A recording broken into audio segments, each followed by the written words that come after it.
Hey guys, this is Dennis, the founder of Think Hero. And I'm David Griffin, your resident comic book and video game guru. And it's back. Game of Thrones, big show, yeah, season finally. 4. Been waiting for a whole year. Yeah. The ratings came in at 6.6 million viewers. And that's not even including all the HBO Go. Yes, and not including else. the repeats Right. or the HBO Go. Yeah. They said it's the most watched HBO show since the Sopranos finale. And it broke HBO Go, because I had some friends last night trying to watch on HBO Go, and it broke down. HBO released some snarky comments last night, I believe on Twitter and some other devices. Like, they know that people that are watching HBO Go during that time are probably borrowing it from their friends. They Yes. released some comments like, oh, we're sorry, like, send a raven, you know, if you have, just kind of being funny about Well, that. I pay for my HBO. Me too. And I got my own Right, HBO yeah. Go. But anyways, season 4 premiere, 2 swords. Right. Yeah, let's get right into it. King's Landing. King's Landing. So before going into it, I just want to say that I love the premieres at Game of Thrones, especially since season 1. It's almost just like getting reacquainted with old friends. It's like, here's this person, here's that person, here's this person. So let's start at King's Landing with Tywin Lannister basically breaking down. And please correct me again. People are going to yell at me and criticize me. I haven't read the books in a while, but I believe the sword is called Ice. I believe. Please correct me. I'm fine with being corrected. Let me know if that's not correct. Ned Stark's old sword broke it down into 2 different swords. One to Jaime, and I'm assuming the other one's going to Joffrey. I don't think we saw that. No. We didn't see that happen, but I'm assuming unless he's going to keep it for himself. But it was smaller, so I'm guessing it's probably going to Joffrey. We'll what see. a waste to get to. I know, right? Joffrey doesn't need anything now. But it's made of Valyrian steel, which is you can't get rare. anymore. He actually brought a guy from Valyria over to specially make that for him. So that was significant. It was great. It was the first conversation since, a few seasons back. We always had to see Tywin and Jaime have a conversation together. You can see the pride in his father's voice before it turns bad, much more than when he's talking to Tyrion or even Cersei. Like, he loves his son. Well, it's supposed to be his heir. Yeah, he's the oldest son. Yeah, even without, even with one hand gone. Well, that's the thing, is with one hand he wants to stay in the King's Guard, that's why Tywin gets pissed at him. And, and then he's just having lots of problems coming back to King's Landing. He's fighting with Cersei, who gets mad at him for, like, quote unquote leaving, which I don't know. I don't really understand her perspective. You took too long. It's like, he went to go to war to help fight the war that her son basically started. Right. And he got captured. Right. So what is he supposed to do? Yeah, I mean, everybody's giving him crap. I mean, except for, Brienne of Tarth. She's the only one. She's giving him crap, too. She was giving a little crap, too, for not looking out for Sansa. Yeah, not watching over her. Well, the deal was to send her, the deal was he comes back, he sends Sansa and Arya back. They didn't know at the time that they didn't have Arya. But now that Sansa's married to Tyrion, that's not an easy thing to do. Right, so I mean, he can't catch a break. He's just getting attacked from all sides. He just can't win. But it was great. I mean, seeing him back and just being back in King's Landing and actually talking to all of his family. I don't believe we didn't get a conversation between him and Tyrion yet this episode. So hopefully, I'm sure we'll see that. We just haven't seen a conversation between them. And then moving on, then as the episode progresses, we get to see Tyrion waiting outside of the city gates, waiting for this prince, this Dornish prince, Oberyn Mantell, who's the second son, kind of like Tyrion is to Jaime from this kingdom to the south, and that's probably one of the better character entrances that I've seen. His entrance was great in the brothel. I thought he's a cool character. I mean, he's sex. He goes both ways, it seems like. He's violent. He's like Jaime. Maybe even more aggressive, though, but probably just as skilled in terms of swordplay and everything. So, I mean, he's a really good character. What do you think of his character? Not knowing him, not meeting any... What do you think seeing the trailers and the previews and stuff, we knew that this character was coming, and, they say his nickname's a Red Viper. Right, Red Viper, yeah. So I kind of knew this character was coming. I liked him because he's very confident. He has swagger. He's got pretty much the best ever. We haven't seen a weakness in him yet. Not yet, no. We haven't, he seems to have it all. They have something against the Lannisters. Tyrion finds out about why he's there. Right. He tells that story of his sister. And that's what I was going to ask you. I was going to see what you thought. I love Game of Thrones, and that it's one of those shows that doesn't need to have an action sequence or a sword fight. I think that one of the best parts of that whole opening sequence with Oberyn Mantell coming is I love when he was talking to Tyrion outside, telling the story. Tyrion kind of looks down, he lifts his head up. And Tyrion's is tough too. He kind of moves his hand out of the way. I mean, that was a great matchup from second sons who both feel like they're not as good as their older brothers and have something to prove. And I thought, I mean, they do so much with so little on the show, I think, a lot of the times. Yeah, and also her companion, Illyria Sand? Yeah, I'm going to butcher her name. Because we know that bastards in the north, their last name, they're called Snow, Jon Snow. And in the south, yeah, I believe it's here, Sand. Yeah, Sand. Yeah, yeah, they're all, wherever you were born as a bastard, you get certain last name. Yeah, I remember. I think there was like George R. R. Martin did a little video on HBO, and like they explained it. It's like 7 or 8 different regions, like river and all this other stuff. And for those of you that are familiar with HBO or Luther for that matter, she was Niobe in Rome, and she was Idris Elba's wife in Luther. Beautiful woman, like half Indian, half Swiss, gorgeous. So I mean, it's nice to see her back. I haven't seen her in a while, so it's good to see her. Yeah, and then speaking of more King's Landing stuff, Tyrion. Man, they gotta get rid of Shay. I've been complaining about her like for many seasons. I just don't like her character. Here they are, all this stuff is happening. Tyrion has so much on his mind. He's like worried about getting killed, worried about her getting killed or found out, worried about all these people. Sansa, his new wife, he wants to still protect even though he's not sleeping with her. Yeah. Like all this stuff, and all she cares about is like, oh, you don't hang out with me anymore. You Yeah, don't sleep she's a little with me. whiny. She's a little whiny. I'm like, really? Yeah. So, like, yeah, bye-bye. Go away. Go away. Go away. She's a little whiny. I don't mind the... I mean, yeah, the actress isn't great. She's not giving a great performance. I don't like the actress. But what I do like they gave her character more depth. In the book, she's there. But, of course, you know, the book is based off chapters from... You've seen the books, like, from people's points of view. From Bran, from Arya, from Cersei, you get points of view. But you never get her point of view, necessarily. So I like that she's fleshed out a little more in the series, but... Compared the actress, to everyone else, yeah, I mean, when she's in the scene with Tyrion, you know, she doesn't really stand up on his equal. He's such a good actor. He's so good. Yeah. He's so good. Yeah, and then with Sansa, like, she's obviously distraught and pissed off because now not only is her father dead, now her brother and mother are dead. And it's like her and Arya just have had the worst worst childhood. I mean, with I know Bran and Rickon and Jon Snow, they're still alive, but they've heard about all these things, but they've been kind of away. With Arya and Sansa, they're there in the thick of it. And a lot of people give Sansa crap. A lot of people, like, even last night we had a party and some people were saying, like, oh, there's Sansa, she's so boring. I was like, well, give her some credit. I think she's strong. She's not out in the wilderness killing mofos and living with the Hound, but she has her own strength. It's different, but I think she's a strong character. I think you have to let's just give her a little time. I think you got to give her time. So, keeping in King's Landing, we also get to see Marjorie. Yeah. Marjorie Tyrell they're preparing for this big wedding. I always call her, you know, Granny. She's like the equivalent of like the Downton Abbey, you know, character, the lady, the Dowager Countess. And you know, planning for the wedding, and you see that she's.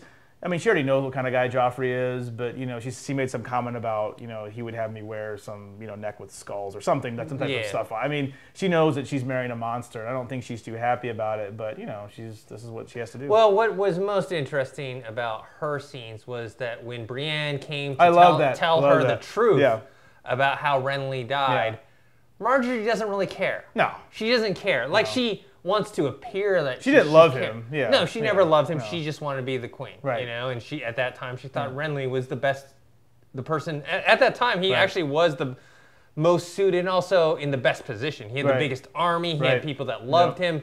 Like, he was most suited. He probably would have taken out Stannis' army and then and he was going to join forces with Robb because you know, Renly was very compromising, unlike Stannis' character, who was very stubborn. Right. He was willing to give up the North for Robb, and so those two together would have taken out the Lannisters. Plus, they had the Tyrells. It would have been, you know, they would have won. And so at that time, she's like, okay, that's the horse that's going to win. She picked that horse. Yeah. And now she's all about the game. Yeah. She's all about the game. I'm doing a rewatch of The Wire. She's all about the game. She's all about moving up the ladder, the political ladder in this way. And so her reaction to Brienne was kind of like, oh, yeah, I'm glad you brought this to me. She doesn't care. No, she doesn't care. But I do like her and her grandma, because I loved how when Brienne came, Grandma's like, oh my good. Like, but she was being nice. She's like, you're just marvelous. Like, she was just being kind of nice. And I like that, you know, they weren't turned off by. Everybody's been so mean to her. Even Jamie says, well, you're not, you know, you could be a Lannister, but you don't have the looks for it. Even he kind of made fun of her, but, you know, they were really nice to her. I like that they were nice to Brienne because Brienne's a cool character. So it's nice to see her around. I think they're also fascinated by her because she's something different. I mean, especially with Olenna Tyrell. She's old. She's seen it all. Yeah, right. She's seen it all. She wants to see something new. She's not impressed. She wants to meet people who go beyond her expectations. And there's someone that she's never seen before. Remember last season they had all those scenes when everybody, all those people would come up to her and talk to her. She's Varys, Tyrion. The only person she was impressed with was Tywin. And that was it. Everybody's like, oh, you don't really live up to your reputation. Like, this is all you got for me? Like, even Varys ran off. He's like, oh, come back. Come on. I want to talk to you. She's a great character. Before we get off of King's Landing, I do have to mention with the Jaime Lannister scene with Joffrey. I mean, before that, they have Joffrey's statue. Oh, my God. That was a great cut. I love how it had the statue of him with the dire wolf underneath him. With the crossbow. Then it cut to him like he was posing in his room like this. Statue, yeah. I mean, we love to hate him. Yes. But he plays that role so well. He's doing such a good job. We love to hate him. He's a great character to hate. Yeah, and he was, talking down to his father, who he thinks is his uncle. I'm like, man, Jaime could kill you right now, man. I know. It's like if you only knew, but yeah, it's that's some good scenes. Also, let's talk a little before we leave about Cersei, who's drinking more. Well, she was drinking more last season too. This is nothing new. She's drinking a lot. Tyrion's footsteps. Following Tyrion's footsteps. She's kind of going in a dark. She has no focus. Like she's getting dark. I mean, I'm kind of glad, even though incest aside, incest is not good. I'm glad that she's pushing Jaime away. I'm like, you don't want to be with her. That girl's crazy. She's crazy. She's got some issues. I'd rather he be with Brienne or something like that. Well, I mean, she's lost control of her son. Joffrey, and with the Tyrells moving in, she's just losing more and more power. And her dad called her out last season saying, you're right. Tywin's back, so she really has lost a lot of her power. Right. All right, so moving towards, we'll call this, we're going to kind of go in by region here, so let's go to the Wall area, the north. Which is Jon Snow and Ygritte separately. But similar storyline. So we'll start with Jon. He's back, back at... he's not dead. No, he's back. He's not dead. He's back at Castle Black, got 3 arrows in him, but of course, we'll go back to that. Somebody called Ygritte out for, I mean, look, he's like, look, I've seen you shoot a pigeon or something at 200 yards. Like, if you wanted to kill him, he should have been dead. So maybe her inner self was telling her not to kill him, but he's under a little bit of fire right now. He has all the men... all the heads of the Black Castle Black lined up. See the gold cloaks guy? The gold cloaks guy is there. So he's annoying. there, like calling him out. He's like, "Have you ever been past the wall?" And he's like, "I was the head of the Kingsguard or something." Just all that crap. So Arya the gold cloaks, and it was good to see him back there. So they let him off. Master Aemon. He has a soft spot. He's a soft spot for Jon because he knows Jon wasn't doing anything wrong necessarily. He was doing what he was supposed to do. But it sounds fishy. Because he killed the Half-Hand, Qhorin Half-Hand, and Qhorin Half-Hand's supposed to be like the baddest man up north of the Wall. So, what do you think about being back? Was that like seeing Sam and everybody? It was kind of quick. I mean, it wasn't a lot of time. It wasn't a lot of stuff. It was just to have them relay the information that he has about the Wildlings and their plans to march on the Wall. Right. So it was just more setup. It was cool. It was just to clear out. Okay, Jon Snow is not in that much trouble. He's not going to get hanged for this. We got to see Jon reflect on Robb, his death. He said how he was always jealous of his brother, his half brother, and how then I liked how Sam said, hey, I'm always been jealous of you. Because that was kind of a nice I think it is because it's real life. There's always someone that's wishing or envious of someone else, not knowing that someone is envious of them. Right. You're thinking, oh man, I wish I could be like that one guy, but. I don't have this or that, but really there's someone else that's in a different position wishing they could do what you were doing. It was funny. Jon Snow, I think a lot of people see, maybe who've never read the books or read the books either way, I guess you could kind of see him as the hero of the story. Maybe not. He's not perfect. But I actually found the stuff going on with Ygritte's camp and the people, the wildlings, found their scenes more interesting. Like we see this whole new group of people coming in, cannibals, let's call them, come in. And moving on their territory, they're all kind of planning now to attack the Wall one from the south, and then obviously once what's his name lights the big bonfire, Mance Rayder lights a bonfire, then I hope we see more of Mance Rayder. I was very excited when Kieran Hines got cast in that role. He's also from Rome, right? And we didn't really see him much last season. No, And from what I heard, he isn't in the first 3 episodes, so. I'm hoping further along they're going to show more of him. They also had Jon Snow list off the bunch of different groups of wildlings, and I guess that one we saw of the cannibals was one of them. Yeah, that was pretty cool. So, I mean, those guys seem to even intimidate the other group that's there. I mean, those guys seem kind of crazy. They're tall. Somebody said they look like the people from Prometheus. like the collectors or whatever from Prometheus. So that was interesting. But again, not much happening, on that side of the world. So let's move over before I know probably all like, where's Arya? It's like we'll talk about that last. That's the big one. Everybody loves Arya. That's their favorite character. Let's go talk about Daenerys though. Dany, Khaleesi over there, getting ready to head into Marine, I believe, into a new city. But she's trying to get her army together and get the new actor playing Daros.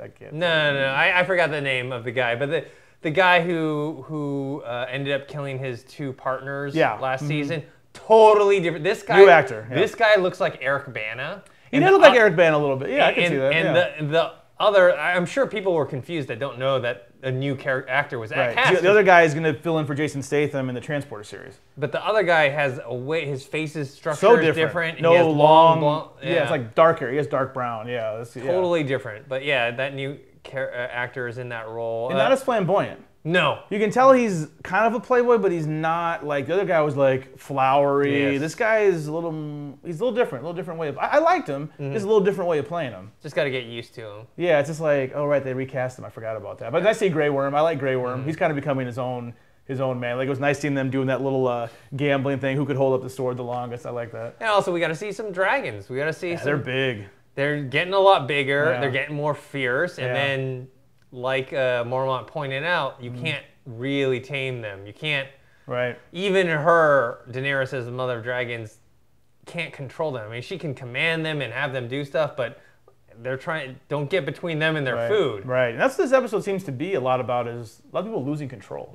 That illusion of control it's leaving. They don't have that same control over everything. But apparently they're marching to the Mirren, this other city, but this other city knows that they're coming and that they had already liberated the slaves from 2 different places. Right, it's like each slave for 136 miles or something like that. Yeah. So that's leading on to I'm sure another big battle of Khaleesi trying to free the slaves. Right, so I mean, again, Khaleesi, you got to, again, like these episodes, Dennis and I are jumping around from area to area, because that's what the premieres are. They are like, let's get reacquainted with some old friends. Like, oh, this is what Dany's doing. This is what Tyrion's doing. This is what all of our people that we missed over the year off, almost 10 months that we had off, are doing. So now I guess let's get to the big one everybody wants to talk about. Let's talk about Arya. Arya and the Hound. Yeah, best team up on TV, period. There is no better team up. Yeah, this is obviously my favorite part of the whole episode. I think most people would agree, because you get to see Arya kind of grow somewhat into the person that she wants to become,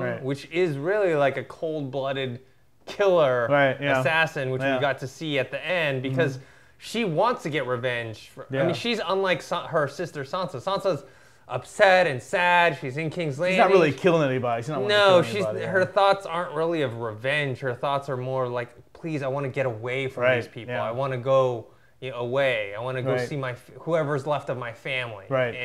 And Arya's like, no, I'm gonna kill these fools. They're gonna get. I'm gonna. All these people she lists off, she wants to kill them. And so this is another step along that way, because we haven't really seen her. She killed one guy at the end of last season. Yeah. And I think she killed like a kid on accident. That was at the end of season 1, or no, not the end, but like when. It was the end of season 1. Yeah. The kid kind of like walked into it. It that wasn't was kind of semi-accident, spur of the moment thing. Then end of last season, she killed that guy on purpose. But this time, she takes it a step further. Yeah, I mean, she does what villains do. Like, I love The Incredibles, Pixar. She's monotone. Not monotone. She has this, what do they call it? She's going on a rant, basically. As villains do, they always stand over you and give a speech before they kill you. Like, that's what she's doing. I love that she's like, reciting what he said to the kid. He's like, wait, what is he saying? He understands it at the last moment. And then like, you see that glimmer of recognition. Yeah. But yeah, it's great. Her and the Hound have a great dynamic. I mean, that's the thing about this show, is that you can take a lot of characters, just 2 characters, and make a whole show out of them, You can get Tyrion and Bronn can do their own show. Tyrion and Cersei can do their own show. Jaime and Brienne could do their own show. Arya and the Hound. Arya and Jaqen. You want to spend, it's like, in the episode ended, you were like, no, because I mean, it's too short. Yeah. I mean, I'm not going to, I mean, it's good because Game of Thrones is mostly made up of the meat. I mean, it's always just the good stuff you get every episode, but you wish you could spend more time with these characters. Like, it's just like a little bit of here, a little bit of there, a little bit here, and still, we got to go through this before we, leave. Is we got to talk about like who wasn't on. There's still a lot of people we didn't see. We didn't see Theon, Greyjoy. We didn't get to see Stannis or the Red Woman. Melisandre. We didn't get to see her. No Bran. No Hodor. Everybody loves Hodor. So of course no George and Reed and the brother and sister and. So still a lot of characters to get to. No Varys, no Littlefinger. So still a lot of characters that we haven't seen, which is great because we're going to see them, I'm assuming, next episode. But it's just so many characters in this story. So many. Yeah, and Arya is one of my favorite characters. So I was glad because during the whole episode, like we hadn't seen her at all. And I was like, oh, they're just going to save her for next week? I'm going to be mad. And then, of course, at the big chunk at the end is all about her and the fight in the tavern. I love that. The Hound was asking about the chickens. He's like, you're going to get me a chicken. No, you're going to get me two chickens. You know what I mean? And then at the very last scene is him eating chicken on the horse. Right, yeah, that was a great scene. And Arya is also on her own horse finally. Got her pony. And she's kind of realized, look, I can't leave this guy Hound. Yeah, because he even says, like, well, where's she going to go? What's she going to do? She's going to get killed.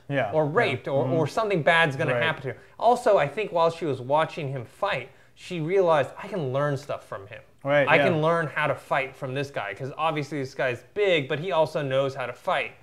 And I think she's going to learn from him and eventually kill him. Yeah, and well, we know that they're at least trying to. The Hound is trying to think about taking her to the Vale, to Lady Arryn, who we saw in the first season, I believe. The little big kid that was breastfeeding at an odd age. Because the Hound just wants to make some money. So it's going to be, I think, a fun adventure to see what they get up to. There's still a lot to come. All right, guys. So, what do you think of the season 4 premiere of Game of Thrones? Let us know what you thought. You can post your comments below on the website thinkhero.com or on our YouTube channel Think Hero Pro. Make sure to subscribe to that. You also can find us on Twitter. Let us know what your favorite moments were from this, very eventful episode of Game of Thrones. You can find us at Think Hero. I'm at GriffinDE. And you can also check out our Facebook page. That's facebook.com/ThinkHeroFans. Make sure to like it and share our videos on Twitter, Facebook, and other social media. Thanks.